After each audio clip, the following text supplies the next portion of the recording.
morning guys! It's 9 a.m. Tapos, pupunta ako ng mechanic dahil nagpabook si Jan ng full service nitong sasakyan. Kasi nga, 'di ba, binili ito ng second hand. Tapos, ever since, yan, ganyan siya pag nilagay ko dito.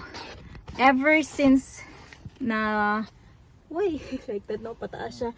So, ever since na binili namin to, hindi pa namin siya napapa full service kasi sinabi nung may-ari nung dealer shop,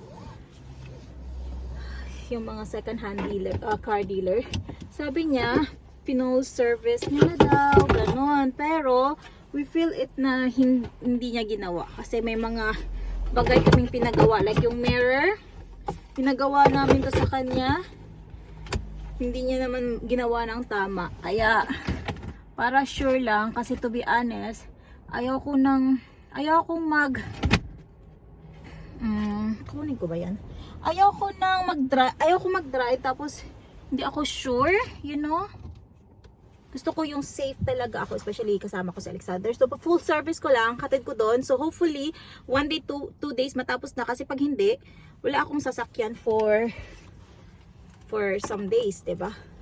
Mahirap din walang sasakyan guys, kasi nga pag may gusto kang puntahan, magbabas ka. So yan. Okay guys, bye. Mag-ano na ako, punta na ako dun sa place, and later mag-taxi ako or bus, depende kung walang bus na malapit dun. Bye. Hi, so windy. Nakatid ko na yung sasakyan sa mechanic na mag-check kung okay ba lahat. I mean, magre-repair na din. Check, tsaka repair, tapos MOT. Kasi mag-expired na siya this March. So, yeah. Oh God, nakalimutan ko lang yung paper. Yun lang talaga.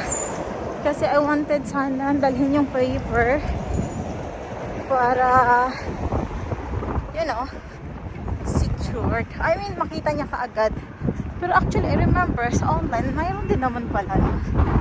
Forgot lang. So anyway, punta lang ako ng bus. Tapos, mag-shopping siguro ako ng kaunti. I'm not so sure. Kasi tomorrow may appointment din ako. Ito yung aking outfit today. Hopefully, hindi umulan. Kasi wala akong umbrella. Tapos, hindi ko nang makalimutan yung aking cellphone dun sa... Ano ba? What time yung next bus? I think after 30 minutes po yung next bus. But it's okay lang. Soon I will start din naman running. So tomorrow may appointment ako, kaya hindi ako pwedeng mag-shopping tomorrow. So today lang akong shopping na lang. Hindi naman actually shopping talaga guys.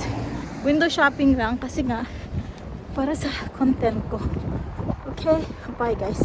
Ayokong malobat to kasi wala akong charger. Okay, bye!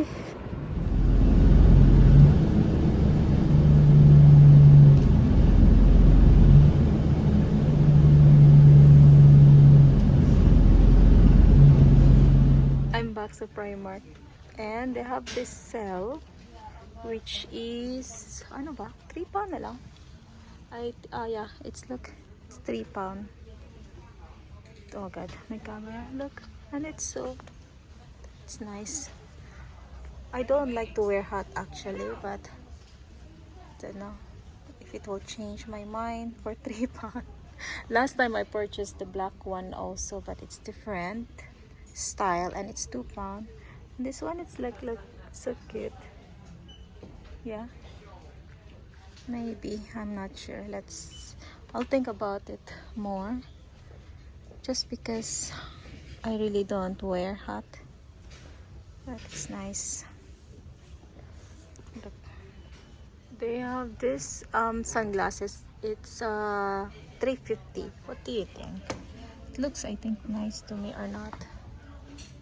Maybe I should buy this. $3.50.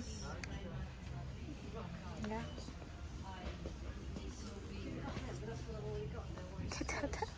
Napapabili. I have so many sunglasses already.